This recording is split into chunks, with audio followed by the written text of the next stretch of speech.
Good evening students. एक बार फिर से स्वागत है आप लोगों का हमारे यूट्यूब चैनल डीटी फार्मेसी पर। जैसा कि हम लोगों ने पिछले वीडियो लेक्चर में human anatomy and physiology subject के बारे में हम लोगों ने डिस्कस किया, जिसमें हमारा एक टॉपिक था सेल। तो आज हम लोग एक दूसरे सब्जेक्ट के बारे में डिस्कस करेंगे जिसका नाम है फार्माकोलॉजी। अब आज का जो हमारा टॉपिक रहेगा फार्माकोलॉजी का, वो हमारा रूट ऑफ ड्रग एडमिनिस्ट्रेशन रहेगा। उससे पहले हम लोग जान लेते हैं कि फार्माकोलॉजी हमारा क्या होता है। तो जो हमारी फार्माकोलॉजी है, फार्माकोलॉजी में हम ड्रग की स्टडी करते हैं। इसमें हम दो चीज के बारे में जानते हैं, एक हमारा फार्माकोकाइनेटिक्स है, एक हमारा फार्माकोडायनेमिक्स है। इन्हीं दोनों पे पूरी डिपेंड है आपकी फार्माकोलॉजी। तो आइए देखते हैं कि फार्माकोकाइनेटिक्स क्या है या फिर फार्माकोडायनेमिक्स क्या है। तो यहाँ पर देखिए स्टूडेंट्स, हमारा जो फार्माकोकाइनेटिक्स है, इसका मतलब होता है what the body does to the drug. इसमें हम एक प्रोसेस को देखते हैं जिसका नाम होता है एडीएमई। ए से आपका एब्जॉर्प्शन, डी से आपका डिस्ट्रीब्यूशन, एम से आपका मेटाबॉलिज्म, ई से आपका एक्सक्रीशन। तो मान लीजिए कि जो हमारा कोई ड्रग्स है, जब हम बॉडी में एडमिनिस्ट करते हैं तो हमारी जो बॉडी होती है वो हमारे ड्रग के साथ एक सारे प्रोसेस करते हैं।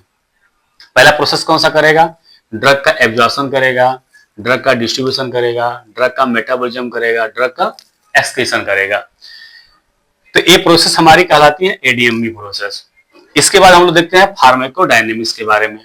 तो फार्माकोडायनेमिक्स का मतलब क्या है? इसमें जैसे अब कोई ड्रग्स बॉडी के अंदर एडमिनिस्ट किया गया तो हमारी जो ड्रग्स होगी वो हमारे बॉडी के साथ क्या इफेक्ट करेगी। तो हमारा यहाँ पे दिया गया है मैकेनिज्म ऑफ एक्शन, वहां पे मैकेनिज्म ऑफ एक्शन प्रोड्यूस करेगा, फार्माकोलॉजिकल एक्शन करेगा, अलग अलग जगह आपका फार्माकोलॉजी एक्शन प्रोड्यूस करेगा। जो हमारे सिस्टम है, अलग अलग सिस्टम पे, मान लीजिए कि आपका अलग अलग बॉडी ऑर्गन्स पे। उसके बाद जो हमारे नेक्स्ट हमारा है एडवर्स इफेक्ट। तो हमारे जो ड्रग्स हैं वो आपके हमारे बॉडी में एडमिनिस्ट किया गया तो कुछ आपके एडवर्स इफेक्ट भी प्रोड्यूस करेंगे। तो ये हमारे फार्माकोकाइनेटिक्स और जो हमारे फार्माकोडायनेमिक्स हैं, इन्हीं इन्हीं के बारे में, मतलब जो हम ड्रग्स आगे पढ़ेंगे तो जो हमारा ड्रग्स रहेगा वो उसमें हम ड्रग की क्लासिफिकेशन, ड्रग का मोड ऑफ एक्शन, ड्रग की फार्माकोकाइनेटिक्स, मतलब ड्रग की फार्माकोकाइनेटिक्स, उसके बाद ड्रग का एडवर्स इफेक्ट, ड्रग का थेराप्यूटिक यूज, ड्रग का कॉन्ट्राइंडिकेशन या ड्रग का डोज। ये सब चीज हमको कौन बताता है? फार्माकोकाइनेटिक्स और फार्माकोडायनेमिक्स में पूरी डिपेंड हमारी फार्माकोलॉजी है। इसके से पहले हम लोग कुछ ये जान लेते हैं कि जो हमारा आज का topic route of drug administration है, तो ये इसलिए है कि जिससे कि आपका जो ड्रग्स होता है, जब हम पेशेंट को देते हैं तो डिसाइड करता है कि हमारा कौन सा रूट होना चाहिए, कि पेशेंट को हम कौन कौन से रूट से देंगे तो वो ड्रग्स अच्छा काम करेगा या उसका फास्ट काम होगा। तो उसको हम लोग देखते हैं कि हमारी रूट ऑफ ड्रग एडमिनिस्ट्रेशन क्या है। तो most of the drugs can be administered by different root.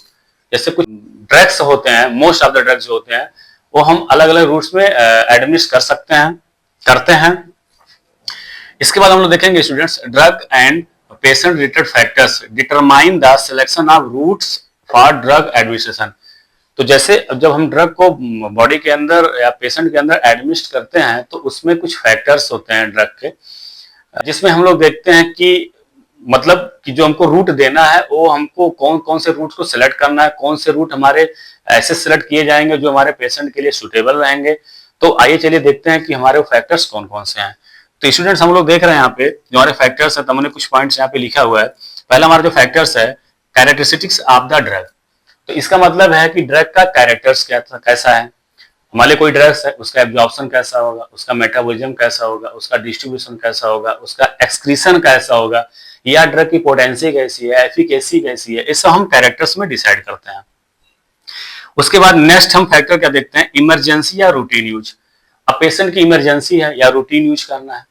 Patient अगर आपका इमरजेंसी है तो उसको कौन सा रूट हम सेलेक्ट करेंगे जो पेशेंट के लिए सुटेबल रहेगा, या रूटीन यूज के लिए हम कौन सा रूट सेलेक्ट करेंगे जो पेशेंट के लिए सुटेबल रहेगा। इसके बाद स्टूडेंट हम लोग नेक्स्ट पॉइंट को देखते हैं, site of action of the drug local और सिस्टमेटिक।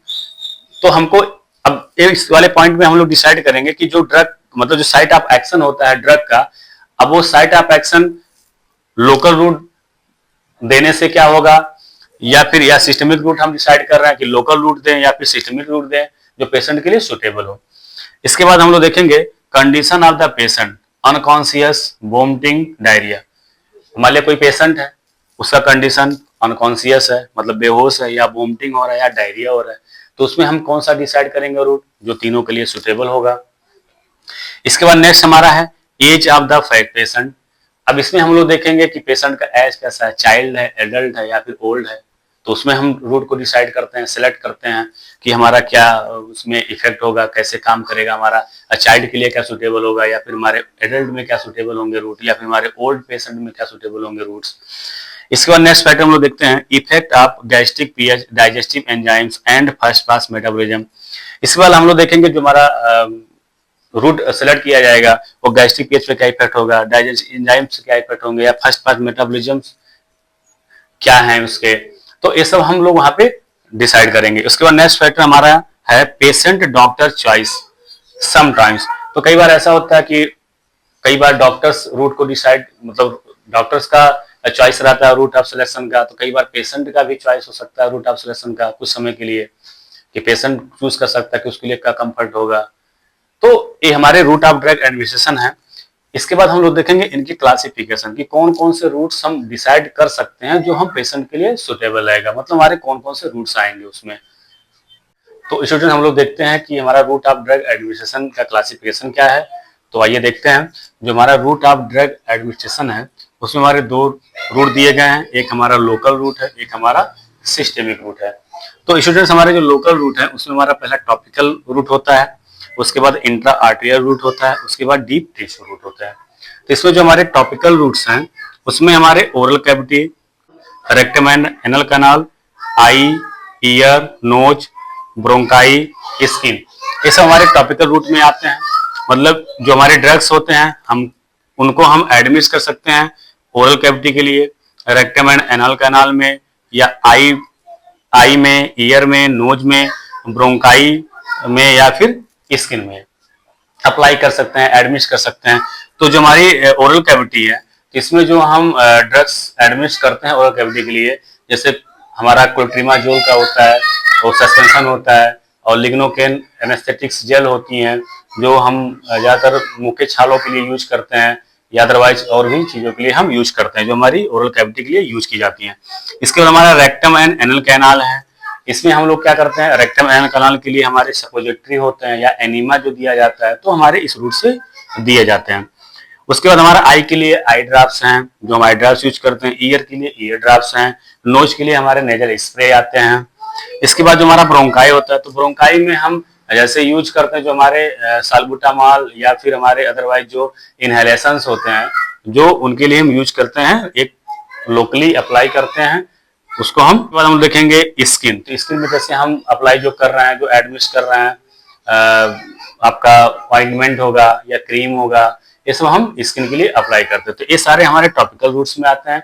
इसके बाद स्टूडेंट हम लोग देखेंगे इंट्रा आर्टेरियल। तो हमारी जो इंट्रा आर्टेरियल रूट होती है ये हम डायग्नोस्टिक्स के लिए यूज करते हैं, जो कि हम एंजियोग्राफी करने के लिए यूज करते हैं ये रूट।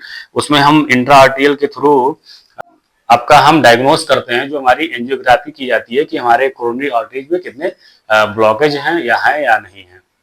इसके बाद हमारा नेक्स्ट जो रूट है डीप टिश्यू। तो डीप टिश्यू में हमारे जो एडमिट कर जाते हैं ड्रग वो हमारे रूमेटॉइड आर्थराइटिस के लिए एडमिट किए जाते हैं, तो वहां पे हमारा डीप टिश्यू के लिए यूज होता है।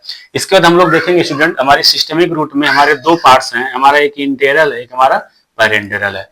तो इंटेरियल में हमारे ओरल रूट आते हैं, उसके बाद सबलिंगुअल रूट आते हैं, उसके बाद हमारे रेक्टल रूट आते हैं। तो जो हमारे ओरल रूट हैं इसमें हमारा टेबलेट फॉर्म हो गया, कैप्सूल फॉर्म हो गया, सस्पेंशन हो गया, सिरप हो गया, हम यहाँ पे इसको यूज करते हैं। ओरली जो भी हम अप्लाई कर सकते हैं, एडमिट कर सकते हैं बॉडी के अंदर। इसके बाद हमारे जो सबलिंगुअल रूट्स होता है, तो कुछ हमारे ड्रग्स ऐसे आते हैं जो हमारे टंग के नीचे रखे जाते हैं, उसको हम सबलिंगुअल रूट्स बोलते हैं। जैसे हमारा एक सॉर्बिटेट होती हैं जो आइसोसार्बाइड डाइनाइट्रेट या आइसोसार्बाइड मोनोनाइट्रेट कर सकते हैं, या नाइट्रोग्लिसरीन जो होती है, तो वो हमारे जो ड्रग्स होते हैं जो सबलिंगुअल यूज की जाती हैं, जो वैसोडाइलेशंस का काम करते हैं। इसके बाद हमारा एक नेक्स्ट रूट है रेक्टल। तो रेक्टल रूट्स जो हम यूज करते हैं इंटेरियल में, सपोजिटरी हो गया या फिर आपका एनीमा हो गया, तो इसको हम इंटेरियल रूट्स यूज कर सकते हैं। तो स्टूडेंट्स हमारा ये सब इंटेरल रूट्स है। इसके बाद हम लोग देखेंगे पैरेंटल रूट्स क्या होता है। तो हमारे जो ड्रग्स होते हैं वो हम इनहेलेशन के तौर पे लेते हैं, जैसे आपका वोलेटाइल लिक्विड या गैस यूज करना है तो उसको हम बॉडी के अंदर तक ले जाना है तो उसको हम इनहेलेशन रूट्स में यूज करेंगे। कुछ हमारे इंजेक्शंस रूट होते हैं, जैसे हम आईवी देना है पेशेंट्स को, ड्रग एडमिट करना है आईवी या आईएम या एससी यूज करना है तो हमारे ये इंजेक्शंस होंगे। और हमारे एक नेक्स्ट रूट होते हैं ट्रांसडर्मल। तो जो हमारे ट्रांसडर्मल्स होते हैं एक पैच होती हैं जो हमारे यूज किए जाते हैं, जैसे हार्ट पेशेंट्स के लिए जो कि हमारे चेस्ट पे लगाई जाती है, ये हमारे ट्रांसडर्मल पैचेस होते हैं। तो वो में हमारे जो उसमें आपके ड्रग्स रहते हैं जो कि डायरेक्ट आपके पैरेंटल रूट्स में चले जाते हैं। तो स्टूडेंट्स ये हमारा पूरा रूट ऑफ ड्रग एडमिनिस्ट्रेशन है। तो आज के लिए बस इतना ही। अगर हमारा वीडियो आपको अच्छा लगे तो सब्सक्राइब करिए, लाइक करिए, शेयर करिए और आप लोग सपोर्ट करिए। इसके बाद हम लोग मिलते हैं नेक्स्ट वीडियो लेक्चर में। धन्यवाद।